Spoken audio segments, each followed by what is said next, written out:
बिस्मिल्लाहिर्रहमानिर्रहीम। अस्सलाम वालेकुम नाज़रीन, आप यूट्यूब चैनल देख रहे हैं। मैं इमरान खान हूँ। मैंने पिछले वीलॉग में आपको बताया था कि 24 घंटे बहुत अहम हैं और अब वो काउंटडाउन चल रहा है। मुज़ाकरात और जंग दोनों की तैयारी हो रही है। डोनाल्ड ट्रंप ने एक स्टेटमेंट दिया, लेकिन एक बड़ा ही खौफनाक स्टेटमेंट डोनाल्ड ट्रंप से मंसूब है और ये अमरीकी मीडिया ने जारी किया है। ये फॉक्स न्यूज़ के ऊपर जर्नलिस्ट हैं, उन्होंने रब्ता किया डोनाल्ड ट्रंप से, और डोनाल्ड ट्रंप ने फॉक्स न्यूज़ को जो एक स्टेटमेंट दिया ईरान के हवाले से, वो बड़ा खौफनाक है। अगर उन्होंने मुआहदे पर दस्तखत ना किए तो पूरा मुल्क धमाके से उड़ा दिया जाएगा। ये अब तक का डोनाल्ड ट्रंप का एक और बड़ा खौफनाक स्टेटमेंट है। इससे पहले डोनाल्ड ट्रंप ने पूरी तहजीब, पूरी सिविलाइजेशन तबाह करने की बात की थी। अब डोनाल्ड ट्रंप ने बात की है कि पूरा मुल्क धमाके से उड़ा दिया जाएगा। वो जर्नलिस्ट हैं, वो ये बताते हैं कि आज सुबह मेरी डोनाल्ड ट्रंप से 20 मिनट तक बात हुई है। उन्होंने मुझे बताया कि अगर उन्होंने इस मुआहदे पर दस्तखत ना किए तो पूरा मुल्क धमाके से उड़ा दिया जाएगा। और साथ ही डोनाल्ड ट्रंप ने जो नाम लिया, उन्होंने कहा स्टीव विटकॉफ ये जा रहा है मुज़ाकरात के लिए और जेरेड कुशनर ये मुज़ाकरात के लिए जा रहा है पाकिस्तान में। एक बात याद रखिएगा कि ये जो दोनों लोग हैं ये इसराइल के ज़्यादा करीब हैं। यानी इनकी अगर पॉलिसी को या इनके स्टेटमेंट्स को आप देखें तो वो इसराइल के साथ बहुत ज़्यादा मैच करते हैं। इन लोगों पे ये इल्ज़ाम लगाया जाता है कि ये अमेरिका से पहले इसराइल को रखते हैं और इसराइल को हमेशा अहमियत देते हैं। अब ये दो लोग आ रहे हैं और जेडी वेंस जो थोड़े से मोतदल थे, पिछली मरतबा वो आए थे नायब सदर अमेरिका के, उनके बारे में अभी तक कन्फर्मेशन नहीं है। कुछ ज़राए ये कह रहे हैं, यानी अक़वाम मुत्तहिदा में अमरीकी सफ़ीर, उन्होंने ये कहा कि जेडी वेंस जाएंगे पाकिस्तान, जबकि कुछ जो वाइट हाउस के ज़राए हैं उन्होंने इस बात को कंफर्म नहीं किया। उन्होंने कहा जी ये दो लोग जाएंगे, सिर्फ स्टीव विटकॉफ जो इस रीजन के अंदर अमेरिका के नुमाइंदे हैं डोनाल्ड ट्रंप के, और दूसरा उनका दामाद जेरेड कुशनर, और ये दोनों लोग इसराइल के बहुत करीब हैं। तो फिर आप मुज़ाकरात में बहुत हार्ड लाइन देखेंगे अमेरिका की जानिब से। डोनाल्ड ट्रंप ने एक और ट्वीट किया, कहा जी ईरान ने कल आबना हुर्मत में गोलियां चलाने का फैसला किया जो हमारे जंगबंदी के मुआहदे की मुकम्मल खिलाफ वर्जी है। इनमें से कई एक फ्रांसीसी जहाज़ और बरतानिया के एक माल बरदार जहाज़ को निशाना बनाकर चलाई गई। ये कोई अच्छी बात नहीं थी, ना है। और साथ ही उन्होंने कहा मेरे नुमाइंदे इस्लामाबाद पाकिस्तान जा रहे हैं, वो कल शाम वहाँ मुज़ाकरात के लिए मौजूद होंगे। ईरान ने हाल ही में ऐलान किया कि वो आबना हुर्मत को बंद कर रहे हैं, जो कि अजीब है क्योंकि हमारी नाकाबंदी इसे पहले ही बंद कर चुकी है। वो अनजाने में हमारी मदद कर रहे हैं और इस रास्ते के बंद होने से नुकसान उन्हीं का होगा। रोज़ाना 50 करोड़ डॉलर्स का नुकसान उन्हें होगा। अमेरिका का कुछ नुकसान नहीं हो रहा। दरहकीकत इस वक्त कई जहाज़ अमेरिका, टेक्सास, ल्यूजियाना, अलास्का की तरफ जा रहे हैं ताकि वहाँ से सामान लदवा सकें, यानी वो पेट्रोलियम मसनूआत वहाँ मिलती हैं। और ये सब IRGC की बदौलत है जो हमेशा सख्त गिर बनना चाहते हैं। हम एक बहुत ही मुनसिफाना और माकूल डील की पेशकश कर रहे हैं और मुझे उम्मीद है कि वो इसे कबूल कर लेंगे, क्योंकि अगर उन्होंने ऐसा ना किया तो अमेरिका ईरान के एक एक पावर प्लांट और एक एक पुल को तबाह कर देगा। अब मजीद कोई रियायत नहीं की जाएगी, वो बहुत तेज़ी से और आसानी से ढेर हो जाएंगे। और अगर वो डील कबूल नहीं करते तो ये मेरे लिए एजाज़ की बात होगी कि मैं वो करूँगा जो किया जाना ज़रूरी है और जो गुज़िश्ता 47 सालों से दूसरे अमरीकी सदूर को ईरान के साथ कर देना चाहिए था। अब वक्त आ गया है कि ईरान की इस किलिंग मशीन का खात्मा किया जाए। ये जनाब डोनाल्ड ट्रंप के बड़े सख्त बयानात और इन स्टेटमेंट से तो लगता है कि खौफनाक जंग हो सकती है। अब इसमें यहाँ पे रशिया ने एक वार्निंग भी जारी की है। ये वार्निंग दूसरी मरतबा जारी की गई रूस की जानिब से, और रूस ने दोनों बार ये वार्निंग तेहरान को जारी की है, ईरान को।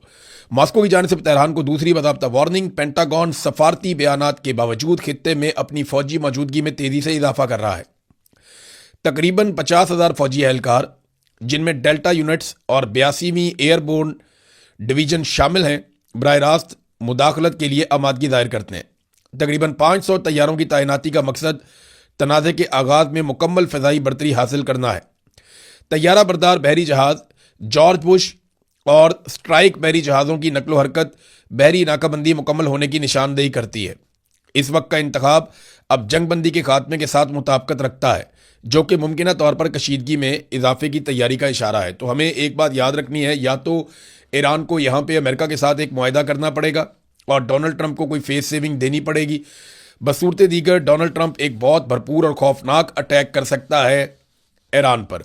डोनाल्ड ट्रंप की ज़हनी हालत ऐसे है, जिसे यहाँ पे एक मीडिया ने रिपोर्ट भी किया है, और इसके अंदर जो एक वीडियो है वो तो बड़ी खौफनाक है, जो डोनाल्ड ट्रंप के अपने ट्रुथ सोशल के ऊपर लगी हुई थी। और ये स्प्रिंटर प्रेस एजेंसी ये लिखते हैं कि everything is going to take a turn for the worse now, कि बहुत बुरी सूरत हाल बनने जा रही है, ऐसा दिखाई देता है।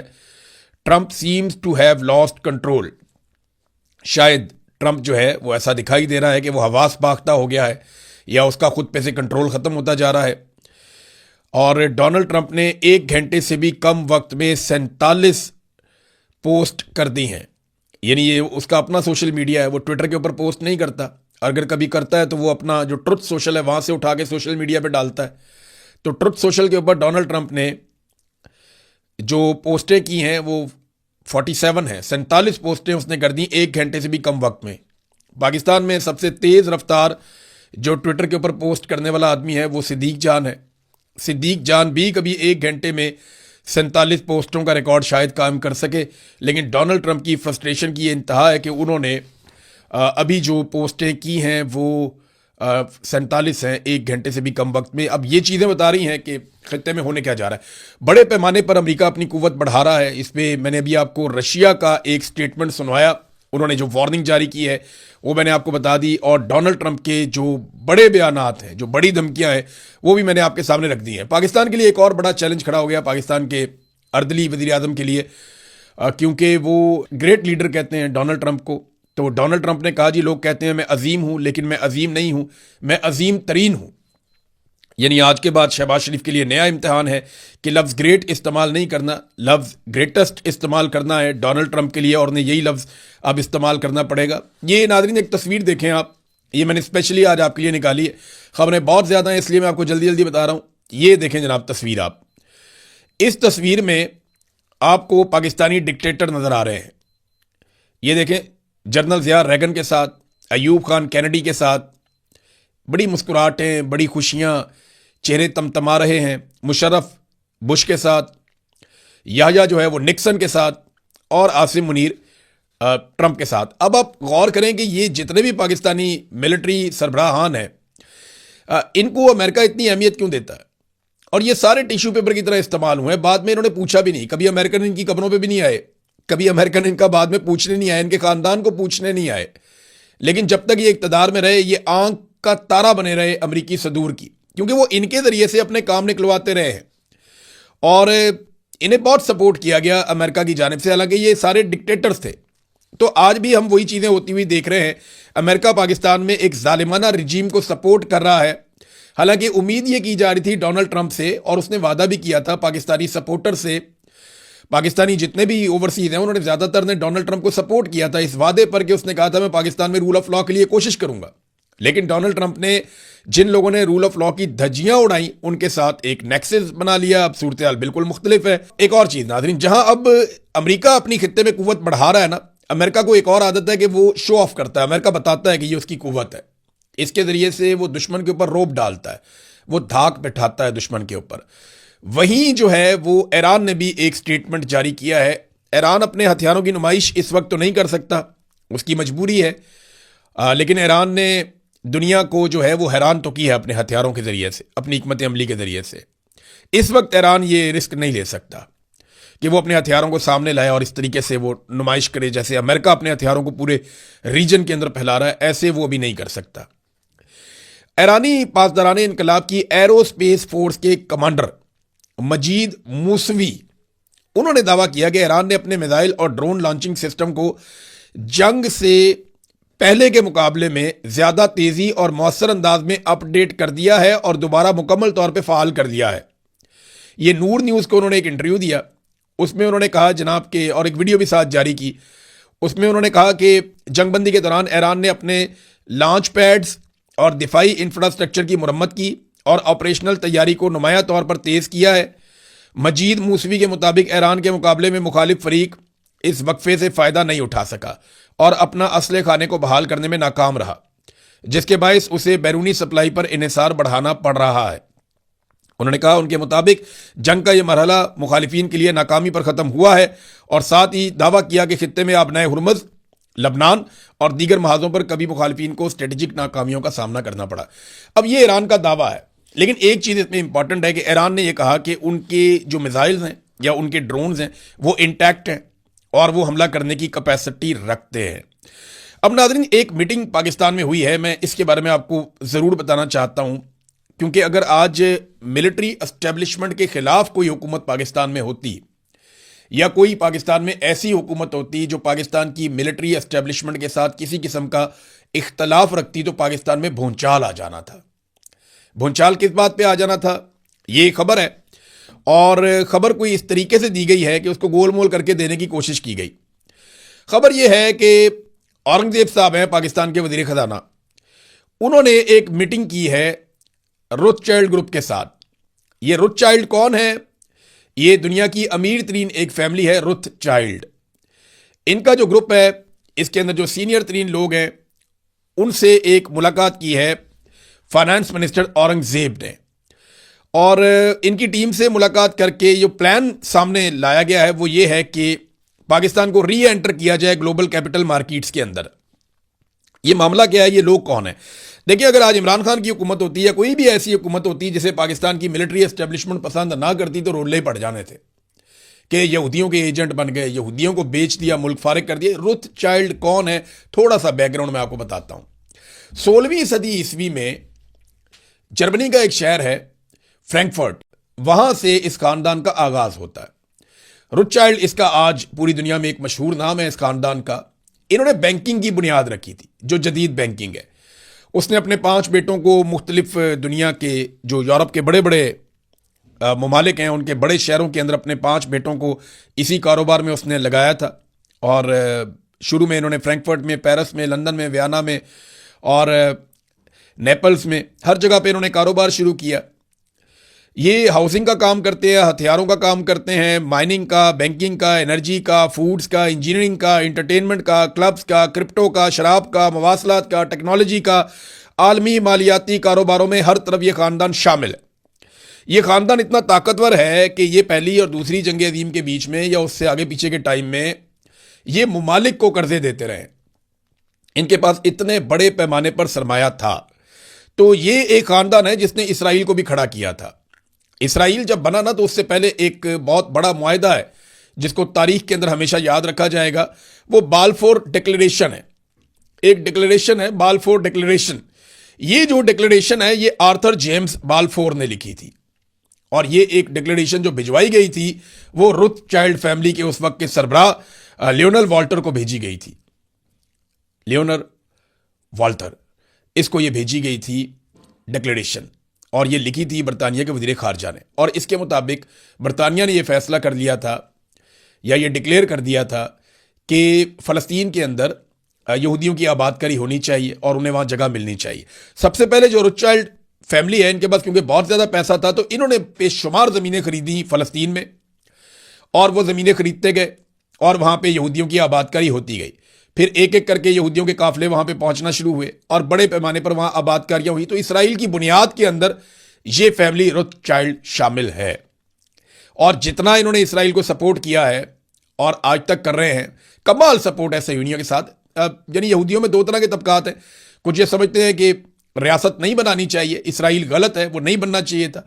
कुछ ये समझते हैं कि नहीं, बिल्कुल ये बनना चाहिए था। तो सहयूनियों का ये मानना है कि ठीक है।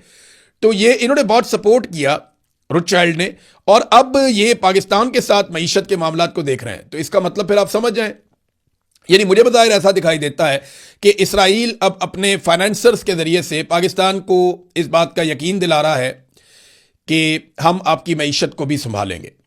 यानी अब पाकिस्तान की मईशत को संभालने के लिए जो दिखाई दे रहा है इस मुलाकात के बाद, वो ऐसा है कि जो इसराइल के सपोर्टर्स हैं या जो खुद इसराइल के बनाने वाले हैं, वो अब पाकिस्तान को इस भंवर से निकालेंगे जिसमें पाकिस्तान मईशत में फंस गया। ये अगर देखें ना, एक डेवलपमेंट है ना, एक इकोनॉमिक डेवलपमेंट है। मैं इसको ऐसे रिपोर्ट कर रहा हूं और आपको इस फैमिली का बैकग्राउंड बता रहा हूं। मैंने किसी पे कोई इल्जाम नहीं लगाया, लेकिन इंटरेस्टिंग बात यह है कि अगर आज पाकिस्तान की मिलिट्री एस्टेब्लिशमेंट के मफाद के खिलाफ कोई हुकूमत होती तो उन्होंने पाकिस्तान में आग लगवा देनी थी। मौलवी सड़कों पे होते, मजहबी इंतहा पसंद हर तरफ से निकल आते, यहां से फलाना फतवा आ जाता, अब कोई मौलवी नहीं बोलेगा, मुफ्ती मुनीब आप देखेंगे कोई स्टेटमेंट नहीं है। आप देखेंगे जो और दीगर मुफ्तियान है बहुत बड़े बड़े पाकिस्तान में, किसी का कोई स्टेटमेंट नहीं आएगा। कोई नहीं कहेगा कि आप रोथशाइल्ड के साथ आपने मुलाकात क्यों की, आप उनके साथ कौन से मालियाती मामलात कर रहे हैं। देखिए ये खालिसतन मालियाती मामलात हैं। आप जो बाकी पैसा लेते हैं वो आप किन से लेते हैं? वर्ल्ड बैंक कौन है, IMF कौन है, और बाकी लोग भी ऐसे ही हैं। लेकिन किस तरीके से पाकिस्तान में इन चीज़ों को मैनिपुलेट किया जाता है, किस तरीके से पाकिस्तान की मिलिट्री एस्टेब्लिशमेंट नफरत को बेचती है और उसको इस्तेमाल करती है, ये हमने हमेशा देखा है। बहरहाल ये चीज़ें मैंने आपके सामने रख दी हैं। अब देखते हैं इसके ऊपर हुकूमत क्या कहती है। बाल्फोर डिक्लेरेशन मैंने आपको थोड़ा सा बताया, ये 1917 में था और तब से अब तक जो है वो इसके असरात आज भी 100 साल से ज़्यादा गुजर गए, लगभग 109 साल हो गए, इसके असरात आज भी मौजूद हैं दुनिया में। नाज़रीन वैसे भी पाकिस्तान की जो खारजा पॉलिसी है या मईशत है या बाकी चीज़ें हैं वो सारी की सारी मिलिट्री एस्टेब्लिशमेंट के कंट्रोल में है। मिसाल के तौर पे मैं आपको यहाँ पे एक खबर देता हूँ। कुछ नए एम्बेसडर्स या सफ़ीर जो हैं जो दीगर मुल्कों के अंदर जाएंगे वो कॉन्ट्रैक्ट के ऊपर भर्ती किए गए हैं। हालांकि आपकी फॉरेन सर्विस में बेशुमार अफसरान हैं, उनको लगाया जा सकता था जिनके पास एक्सपीरियंस भी है, लेकिन अपने वफादारों को भिजवाना होता है ना, और जब फौज कंट्रोल करती है चीज़ों के ऊपर तो फिर वो अपने बंदे लगाती है। तो ये 15 बंदे अभी अपॉइंट किए गए हैं हुकूमत की जानिब से और कॉन्ट्रैक्ट के ऊपर इनको अपॉइंट किया गया। यानी अब कॉन्ट्रैक्ट के ऊपर हमारे सफ़ीर जाएंगे और जाके दुनिया में हमारी सफारतकारी करेंगे। अंदाज़ा करें आप, कॉन्ट्रैक्ट के ऊपर सफ़ीर रखे जा रहे हैं जिन्होंने सारी ज़िंदगी यही काम किया है फॉरेन ऑफिस में, उनको नज़रअंदाज कर दिया गया। ये जो 15 बंदे रखे गए हैं इनमें ज़्यादातर फौजी बैकग्राउंड के हैं।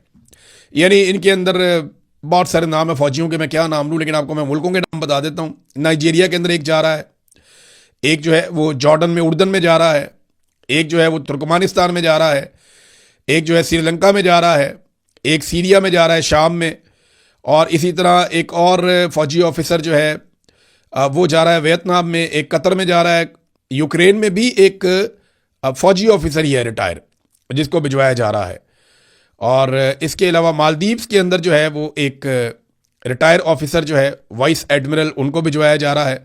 शानदार जगह है मालदीव। और नाइजर के अंदर भिजवाया जा रहा है। अलग अलग मुल्कों के अंदर ये तकरीबन 15 ममालिक हैं, वहाँ पे ये अब सफ़ीर भिजवाए जा रहे हैं और उनमें ज़्यादा लोग वो हैं जो मिलिट्री ऑफिसर रिटायर्ड है। तो पूरी तरह से जो पाकिस्तान की खारजा पॉलिसी है वो कंट्रोल में चली गई है पाकिस्तान की मिलिट्री एस्टेब्लिशमेंट के, और ये सियासतदानों के लिए एक बड़ी नाकामी है।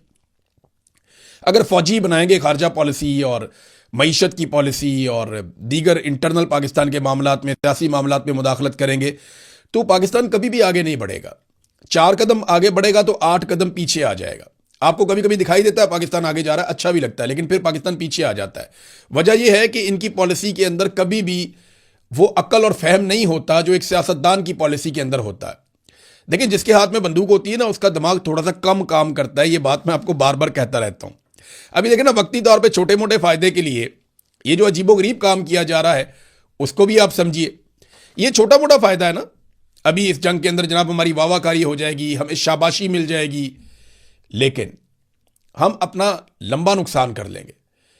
बहुत सारे ऐसे टाउट्स हैं, बहुत सारे ऐसे पाकिस्तान की मिलिट्री एस्टेब्लिशमेंट के करीब समझे जाने वाले लोग हैं, वो लोग अब ईरान पे तनकीद शुरू कर चुके हैं। भैया आप अमेरिका पे तनकीद कर सकते हैं, इसराइल पे भी कर सकते हैं, ईरान पे भी कर सकते हैं, लड़ाई इन तीनों के बीच में ना, लेकिन ज्यादा वो ईरान पे तनकीद करते हैं और जिम्मेदारी ईरान के ऊपर डालते हैं। ये चीज कल को नुकसान पैदा करेगी और ये खाते में पड़ेगी पाकिस्तान की मिलिट्री एस्टेब्लिशमेंट के। हौसियों ने यह कह दिया है कि अगर ये जंग दोबारा शुरू हो जाती है तो हम बहरे अहमर को बंद कर देंगे और वो बाब मंदब से बंद करेंगे। मैंने आपको वो एरिया दिखाया हुआ है, फिर कभी निश्चय से आपको सारी सिचुएशन में समझाऊंगा एक आधे दिन में। तो वो कहते हैं जी हम बाब मंदब से इसको बंद कर देंगे। ये एक बड़ी अजीबोगरीब सिचुएशन पैदा हो जाएगी पूरे रीजन में। हम इस पर नज़र रखते हैं और उम्मीद करते हैं कि पाकिस्तान ने बड़ी कोशिश की है, बड़ा जोर लगाया, इनको भी मनाया, उनको भी मनाया। डोनाल्ड ट्रंप के इतने पाकिस्तान ने खुशामद की है। अगर ये जंगबंदी हो जाए तो बड़ी अच्छी बात है, थोड़ी बहुत face saving Pakistan Donald Trump को ले दे, क्योंकि उसे सिर्फ फील्ड मार्शल आसिम मुनीर से और शहबाज शरीफ से उम्मीद है दुनिया में, और तो कोई उसको फेस सेविंग लेकर दे नहीं रहा। तो अगर ये हो जाए तो बहुत अच्छी बात है, बहुत अच्छी बात है, सबकी बचत हो जाएगी। वरना फिर हम नजर रखेंगे, खबरें आप तक पहुंचाएंगे। अब तक के लिए इतनी, अपना ख्याल रखिएगा, अपने चैनल का भी। अल्लाह हाफिज़।